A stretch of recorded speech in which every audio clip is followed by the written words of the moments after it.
Hi, I'm Skilla, and this is Nerd Stuff with Skilla, and I just finished watching the third episode of the second season of Stranger Things. It is called the Pollywog. There will be spoilers ahead, so if you have not gotten caught up through episode 3 of Stranger Things season 2, please go get caught up before watching this video. Dustin has found the monster from the Upside Down in his trash can. They're calling it D'Artagnan from the Three Musketeers because he feeds him at Three Musketeers when he gets him home. And there's a really funny scene between him and his mom where he has the Pollywog trapped and then he takes it to his room, but he convinces her that he's like rigged it so that it's actually like from the Ghostbusters movie. And it's really cute. But he takes him into the room, he feeds him at Three Musketeers and puts him in his turtle's terrarium and dumps his turtle out, and he realizes that it's definitely not an amphibian or reptile because it's not cold-blooded and it doesn't need water really, so it's kind of a conundrum, I guess. He takes it to school and he shows the other kids, and he's really wanting Max to be part of their crew, and this causes some conflict between her and Mike. The Pollywog escapes.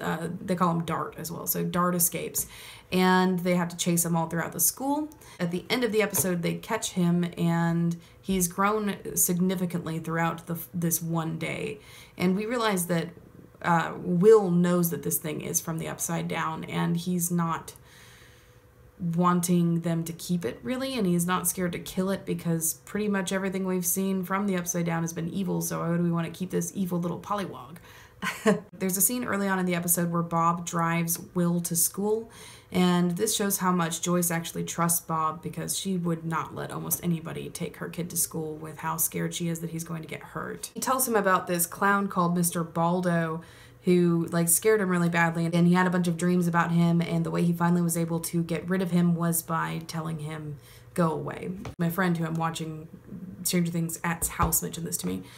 But there's a theory that Stranger Things takes place in Stephen King's universe because Bob is from Maine, and Mr. Baldo the clown kind of bears a resemblance to Pennywise, sort of. It's especially right now since the movie just came out and we've got a similar character between the two.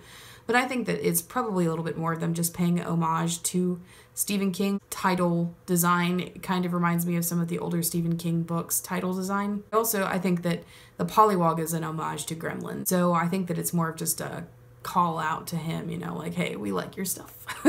Because I think that a lot of this show is pretty inspired by things that Stephen King does, so I think it's just kind of a shout out. This season has a lot of very 80s inspired moments, like the party from last episode was very 80s until it got very modern in how the story ended up going.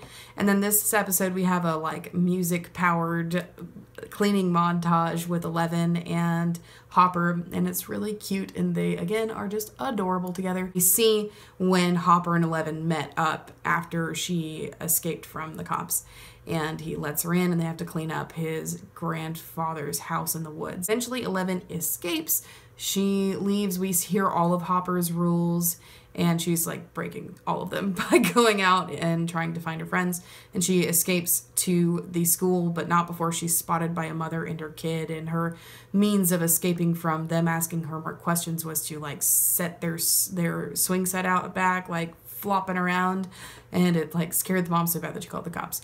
She gets to the school and all of the kids are searching for the Pollywog. She sees Mike, and all of the kids are walking around trying to find Dart, so she finds him. He's in the gym and he's just run into Max and telling her about Eleven, kind of showing us why he isn't really on board with Team Max because he misses Eleven and he feels like the other kids are kind of replacing her. He talks about how Eleven was their mage, and it's really sweet and adorable. But he's kind of starting to be okay with Max, but Eleven walks up exactly as that moment is happening when he's not being hostile to her for the first time, and she like snatches her skateboard out from underneath her and walks away. So they don't actually meet up in this episode, which was heartbreaking, but it happened. We also see in this episode that Joyce runs back the tape from Halloween and she sees the kids bullying Will, but then she also sees when he goes and transitions over to the Upside Down, she sees an imprint of this tornado monster on the screen. She like traces it out and she's like clearly freaking out, and she calls the school and they're like, this chick again, and finds out that the AV club didn't meet that day, so she's running up to the school. Will has another upside down moment, and in this upside down, this is the last scene of the episode. I'll go back and talk about a couple things, but the last thing that happens in the episode, he goes to the upside down and he tries the trick that he was told worked on Baldo the clown. He's telling it to go away, but the tornado monster just comes in and suctions all over his face, and like, he might die. We don't know. It's crazy. It was really intense, and the episode just cliffhanger ended right there. Luckily, I can just watch the next episode, which is fantastic. Thank you, Netflix. A couple other things that happen in this episode. We realize that Will's house phone is tapped. Jonathan and Nancy are going to go talk to Barb's parents about what happened to Barb. We see some more about the pumpkin contamination. I know I mentioned it once before, but it seems to be a reoccurring thing. Definitely affected some kind of blight that was brought into this world by the Upside Down, or some people transitioning between the Upside Down and regular world. Then the other thing I wanted to mention is that, and I think his name's Billy, but Max's brother is just the worst. He has not done one okay thing in this whole thing. He drives like a dick. He talks to women like a dick. And in this episode, he says that Max is not his sister. Like, what did she do to you?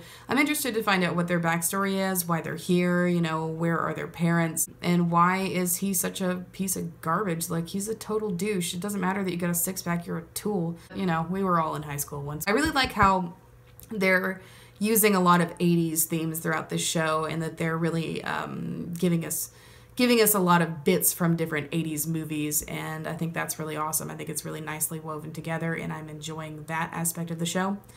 Give me a comment down below if you want to talk about Stranger Things Season 2, Episode 3, and make sure to give me a big thumbs up if you enjoyed this video. Subscribe if you want to hear about more nerdy stuff from me, and as always, thank you so much for watching.